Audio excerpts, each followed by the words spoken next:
అందరికీ నమస్తే. మెడికో ప్రియాంక ఈరోజు చనిపోయినారు. వాళ్ళ ఫాదర్ రియాక్ట్ అయినారు. దీని మీద కొంతమంది రాద్ధాంతం చేస్తున్నారు. సో అఫీషియల్ 100% జెన్యూన్ సోర్సెస్ ద్వారా నేను మీకు ఇస్తున్నటువంటి ఇన్ఫర్మేషన్. వాళ్ళ ఫాదర్ రియాక్ట్ అయినాడు.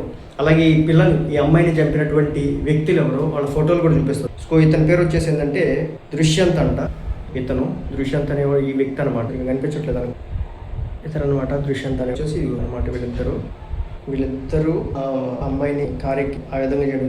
అయితే ఏంటంటే నేను చెప్పా కదా, ఈ కేసు విషయంలోకి చంద్రబాబు నాయుడు గారు రంగంలోకి అయితే దిగినారు. వాళ్ళ ఫాదర్ రియాక్ట్ అయినటువంటి వీడియో నేను చూపించే ప్రయత్నం చేశాను. నమస్కారం అండి, అందరికీ ధన్యవాదాలు తెలుపుతున్నామండి. డాక్టర్ ప్రియాంక ఫాదర్ని. నా పేరు వెంకటేష్ అండి. వాస్తవానికి మేము హైదరాబాద్ ఇక్కడికి రావడానికి కారణం ఏంటంటే అమ్మాయి పరిస్థితి క్రిటికల్ గా ఉంది. మేము చేసి పర్సనల్ గా కంప్లైంట్ చేసింది లేదు కాబట్టి ఏమో పడుతుందో ఏమో పని చేస్తారో లేదని అనుమానాలు ఉండేవి. అందువరకు వచ్చాము ఏంటో తెలుసుకోవడానికి. ముందుగా హోమ్ మినిస్టర్ అనితా మేడం గారికి, ఎస్పీ గారికి కంప్లైంట్ చేసింది పర్సనల్ గా లేదు కాబట్టి అప్పుడు ప్రెస్ వాళ్ళు కరెక్ట్ గా పని చేస్తారో లేదని అనుమానాలు ఉండేవి. అందువరకు వచ్చాము వాస్తవ పరిస్థితి ఏంటో తెలుసుకోవడానికి.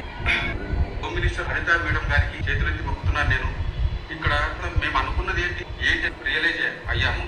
ముఖ్యంగా అనితా మేడం గారు మాట్లాడించినట్టు ఏదో ఒక ఛానల్ వక్రీకరించినట్టుగా మాకు తెలిసింది.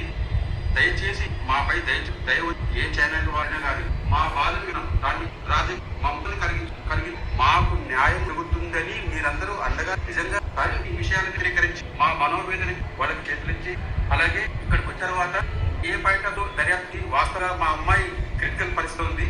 ఆమెకి ఏదన్నా జరగరాది జరిగితే, మరణం సంభవిస్తే ఎవరైతే యాక్సిడెంట్ చేశారో వాళ్ళకి శిక్ష పడుతుందా, లేకపోతే ఇంకేమైనా ఇన్ఫ్లుయెన్స్ ఉపయోగించి తప్పించుకుంటారా అని కొన్ని సందేహాలతో మేము ఇక్కడికి వచ్చాం. వాస్తవానికి మాకు ఏంటంటే పోలీసు వాళ్ళు చేసిన ఎంక్వైరీ పాయింట్ టు పాయింట్ చెప్పడము, ప్రతిదీ వాళ్ళు రికార్డ్ చేయడము, అలాగే ఫుటేజెస్ పెట్టడము, దాన్ని క్లియర్ గా వివరంగా మాకు అర్థమయ్యేలా చెప్పి ఏం జరుగుతున్నారు అదంతా విన్నతరంగా సాటిస్ఫై అయింది. చాలా అద్భుతంగా వాళ్ళు ఎంక్వైరీ చేశారు. ఖచ్చితంగా అంతకుడు తప్పించుకునే మార్గమే లేదు, అలా చేశారు. వాళ్ళు గట్టి హామీ కూడా ఇచ్చారు. మాకు చాలా సాటిస్ఫై అయ్యాం మేము. వాళ్ళు ఫర్దర్ గా కూడా మీకు అండగా ఉంది.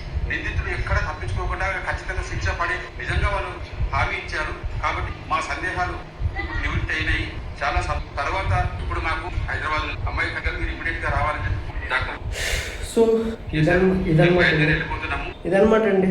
మొత్తానికైతే రాష్ట్ర ప్రభుత్వం అయితే స్పందించింది.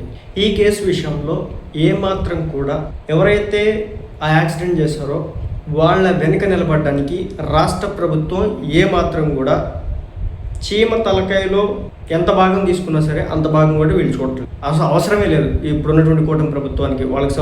వాళ్ళకి ఏదో సాయం చేసేస్తున్నారు, వాళ్ళ మీద కేసులు పెట్టలేదు. వాళ్ళ తండ్రి మాటలు విన్నారు కదా, వాళ్ళ ఫాదర్ చెప్పినటువంటి మాటలు చూడండి.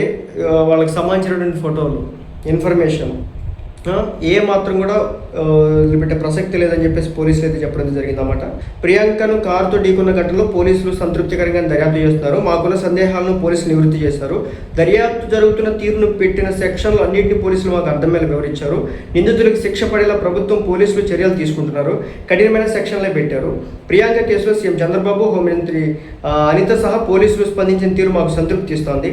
మా మాటలను కొన్ని ఛానళ్లు వక్రీకరించాయి. అసలే బాధలో ఉన్నాం, మమ్మల్ని మరింత బాధ పెట్టేలా కథనాలు ప్రసారం చేయొద్దు. మేము ఏం చెప్పామో అదే ప్రసారం చేయాలని కోరుతున్నా.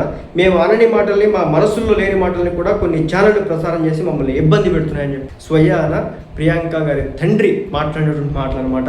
మళ్ళీ చెప్తున్నా ఏ మాత్రం కూడా ఆ పాపకి, ఆ అమ్మాయికి అన్యాయం జరగదు.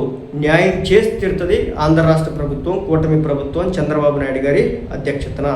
సో వాళ్ళ తండ్రి గారిని అర్థం చేసుకోండి. ఇప్పుడు ఆ అమ్మాయి చనిపోయింది, ఇందాక 3 గంటల ఆ టైంలో చనిపోయినారు. ఆమె ఆత్మకి శాంతి చేకూరాలని చెప్పేసి మనం కోరుకుందాం. బట్ ఎవడైతే ఆ అమ్మాయిని చంపినారో, మళ్ళీ చెప్తున్నా, అసలు అది ఎలా జరిగిందో చెప్తాను చూడండి.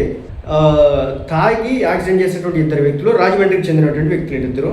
మాల్లోకి వెళ్ళబోతున్నటువంటి 2ని తాగి ఉన్న కారణంగా అడ్డుకున్నటువంటి మాల్ సిబ్బంది. మాల్లో సిబ్బందితో గొడవపడి బయటకు వస్తున్న వీరి కారును అడ్డుకోవడానికి ప్రయత్నించిన మాల్ సిబ్బంది. సెక్యూరిటీ వారిని తప్పించుకొని వేగంగా వెళ్ళబోతున్నటువంటి 2 వ్యక్తులు మొదటిసారి ప్రియాంక కూర్చున్న బైకును వెనక నుండి ఢీకొట్టడం జరిగింది. వెనక్కి తిరిగి చూసిన ప్రియాంక మరియు ఆమె స్నేహితుడు ముందుకు వెళ్ళబోయే సమయంలో మాల్ సెక్యూరిటీ సిబ్బంది గేట్ను మూసివేసే ప్రయత్నం చేయడం సీసీటీవీ ఫుటేజ్లో స్పష్టంగా కనిపిస్తుంది. అయితే మాల్ సిబ్బందికి దొరికితే తమను కొట్టడమో లేదా పోలీసులకు అప్పగించడమో చేస్తారని ఈ 2 కారును మరింత వేగంగా నడపడం, తాగి ఉన్న స్థితిలో మరొకసారి ప్రియాంక బైక్ను ఢీకొట్టగా కింద పడినటువంటి ప్రియాంక ఆమె స్నేహితుడు తాము కారుతో ఢీకొట్టడం వల్ల ఇద్దరు కింద పడిపోయినప్పటికీ కారు ఆపకుండా ముందుకు తీసుకెళ్లారు. ఆ సమయంలోనే ప్రియాంక పై నుంచి కారు వెళ్లడం, ఆమె స్నేహితుడు స్వల్ప గాయాలతో బయటపడడం జరిగింది. తీవ్రంగా గాయపడినటువంటి ప్రియాంకను ముందు రాజమండ్రి ఆసుపత్రి తర్వాత హైదరాబాద్ తరలించారు. అయితే ముందుగా దానికి యాక్సిడెంట్ హత్యాయత్నం కేసుగా నమోదు చేసిన పోలీసులు ప్రియాంక మృతి అనంతరం హత్య కేసు నమోదు చేసి నిందితులను ఇద్దరిని అరెస్ట్ చేసి రిమాండ్కు తరలించారు. యాక్సిడెంట్ చేసినటువంటి రాత్రి కొద్ది గంటల సమయంలో నిందితుల్ని ఇద్దరిని పోలీసులు అదుపులో తీసుకున్నారు.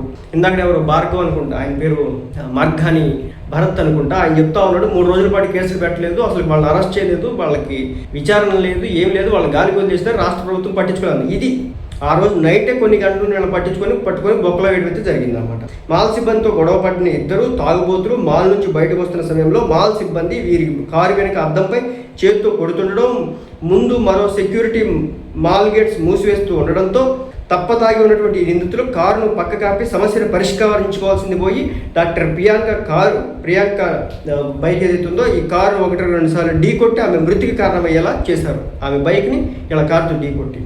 ఈ కేసులో ఏ విధమైన ఒత్తిళ్లు లేవు. ఈ కేసులో నిందితులకు కఠిన శిక్ష పడేలా చూడాలని చెప్పేసి ముఖ్యమంత్రి గారు ఆదేశించారు. యాక్సిడెంట్ కేసుకు మర్నాడు స్థానిక వార్తల్లో ఎందుకు రాలేదనేది ఇప్పటికీ అంతు చిక్కనటువంటి ప్రశ్న.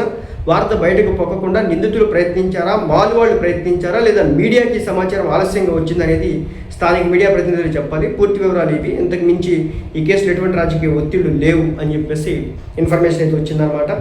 అలాగే కొన్ని మీడియా ఛానళ్ళు కావచ్చు, కొన్ని రాజకీయ పార్టీలు కావచ్చు, ఏదో ఈ బాధిత కుటుంబానికి అండగా లేకుండా ఎవరైతే ఆ దిక్కుమాలను పనిచేస్తారో వాళ్ళకి అండగా ఉన్నారని చెప్పేసి ప్రచారం చేస్తూ ఉన్నారు. దాంట్లో ఏమాత్రం వాస్తవం లేదు. ఈ రోజున చంద్రబాబు నాయుడు గారు చాలా స్ట్రాంగ్గా ఉన్నారు ఈ కేసు విషయంలో. ఇలాంటివి జరిగితే రాష్ట్ర ప్రభుత్వానికి తలనొప్పులు, నష్టం. బాధితుల యొక్క అండగా ఈ టైంలో అసలు ఎవరు నిలబడ్డం, మనిషి అనేవాడు కూడా నిలబడ్డం. చంద్రబాబు నాయుడు గారు అసలు సమస్య లేదు, ఏమాత్రం కన్సర్న్ కూడా చూపించరు. ఎలాగా గొర్రెల కాపరిని గుద్దేసి ఉంటే ఆయన కుటుంబాన్ని పరామర్శించకుండా గుద్దిన కుటుంబాన్ని పరామర్శించినటువంటి చరిత్ర చంద్రబాబు నాయుడు గారికి అయితే లేదు. నేను అదైతే చెప్పగలను. సో ఇదన్నమాట ఓవరాల్గా మొత్తానికైతే వాళ్ళ ఫాదర్ స్పందించినటువంటి పరిస్థితి ఇంకా ఉందన్నమాట సమాచారం. బట్ ఓకే, సో అమ్మాయి ఇప్పుడు చనిపోయినారు కాబట్టి ఆమె ఆత్మకు శాంతి చేకూరాలి.